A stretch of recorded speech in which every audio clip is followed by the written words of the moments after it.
So my name's John Pill, and this is going to be a different video series on kind of machine learning and AI music systems. So one of the things I was very fortunate to get was a Arts Council project to kind of do research and development into these systems. And my main kind of reason is that if you actually do a lot of research, it seems like most of the people using them are sort of data scientists first and secondly musicians. I thought it'd be more interesting to know like if you get a straight up musician start using them. So that's what we're going to look into. It's a little bit different. It does involve a little bit of understanding of code and things like that, but I don't think it's actually all that difficult. The most difficult part, I would say so far, has been just getting the software installed, because it's not like a normal installation. You have to kind of like pull it down from GitHub. So to start with, we're thinking, well, what is machine learning in music and things like that? Well, it's been going on for quite a long time. So there are projects such as Magenta, which allow you can even sort of try this stuff kind of live and things like that, when using kind of AI and machine learning to create music.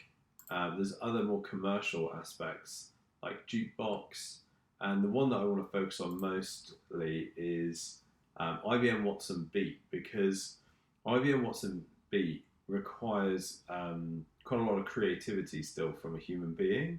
It kind of just assists you. So one of the terms thrown around a lot is augmented composition, and yeah, it's going to kind of do a lot of the actual composition for you, but you have to come up with the initial ideas, and you also have to deal with the materials. So the way it works is you have to feed it like a small MIDI file with a small musical idea, and then it will expand upon that idea and write a whole piece of music for you, but it will only give you a MIDI file out at the end of it.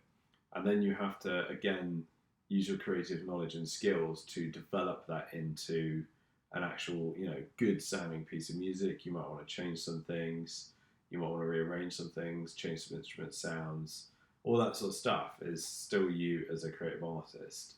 So it's kind of like you're working hand in hand with a computer system, rather than some of these systems are just like it takes over and does the whole thing for you. You kind of just sit back and let it do the work. So this is why I think IBM Watson Beat is actually really interesting, because it still needs a kind of creative composer to kind of work with it. So you might be thinking, like, what's going on with machine learning? What is it? Well, basically, Watson Beat, and this is where a lot of them work, was basically, if you imagine like before kind of machine learning systems, what you might do is try and like code all sorts of different rules for like how to compose, and how to compose in this style and this, in different styles, and what all the rules of theory are and stuff like that. And you can imagine that would take a ridiculous amount of time, be fairly limited as well in terms of what you could really teach it to do, because composition and music is so complicated. So instead, what they did is, with these systems, what they call machine learning, is you just feed it tons and tons of pieces of music, basically, and the system itself learns. It's machine learning. It figures out what it thinks the rules are, and what the how music theory works, and all that sort of stuff. So it saves having to kind of code all that, because it will just pick it up from looking at thousands and thousands of MIDI files. Basically, in this case, is the way that Watson Beat was kind of developed, is studying kind of those for trying to figure out what are the features of different styles and how to write in them. So that's kind of what's going on with these systems from a kind of musical point of view. And lastly, the last thing really is you need to install this software. And it's really, really quite challenging if you've never done anything like this before. But to start with, you need to go to this site, which is GitHub. So GitHub allows you to pull down developer code, basically. It doesn't have like a normal installer, like I'm on a Mac. Usually I expect a nice sort of disk image file so I could install my program. This is a bit different. So I need to go to GitHub, and it's called Cognitive Catalyst / Watson-Beat is what we're looking for. If you just come to GitHub and search for it, you'll be able to find it, as that's the name of it. So once you're in here, basically think, great, I just pull it down, and you can kind of go here, and you can either grab this and use it on a terminal. You can download a zip, or I actually use GitHub Desktop is the way I did it.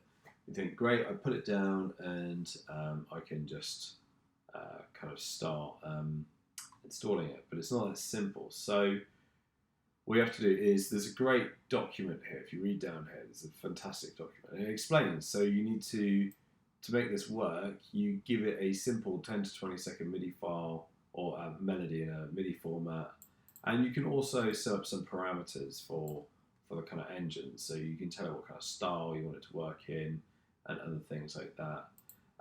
Output, so it gives you a MIDI format kind of file to play with, which is what I was talking about, what you put in, what you get out. So in terms of getting started, so you need to install Python, basically. So there's a fantastic link. Anyway, here's some directions to get your machine set up to run code. So if you go here, it gives you how to kind of get just the background software you need to be able to run this program. So if you go to how to install Python on OS X, so I'm on Mac, and most musicians I know are. So there's a great document here, how to install it, and it takes you through really step by step. Now, I found, as a musician, not a programmer particularly, that these instructions were quite difficult to follow that are on the main GitHub page. But if I went through to here, if you're a first timer, and I went through to this document here, the Python guide, and on this page, which you could screenshot that and use that up there, the address, this was much easier to follow as a musician. So I just went through all of these instructions. It took me quite a long time, it took me about 2 evenings to get everything working. Sometimes you hit a brick wall and you just keep trying different things, and then eventually it all kind of work. You've got to install all these different sort of types of software, and it's very different. So you'll be pulling up the terminal. So for instance, open terminal. So if we just search for terminal on my Mac, so it pulls up this thing, which you might have seen before, you might have never seen this before, and then you can start entering some of these kind of codes. A lot of the time I was just copying and pasting them, not entirely sure what they were doing at points. Well, I was sure from the instruction, but in terms of what all this means, no idea. But I did get it all working in the end. So yeah, you just kind of work through the instructions. These are much, much better, I think. And then once you kind of got all the prerequisites sort of set up, if we go back, then eventually you get to the point where you can actually pull down the project kind of file, so we can clone it, and that creates a copy on your computer that you can play with. So yeah, so you've got to get all this kind of prerequisite stuff installed first. That's all in here, and then you've got install project level dependencies. You've got all that ready.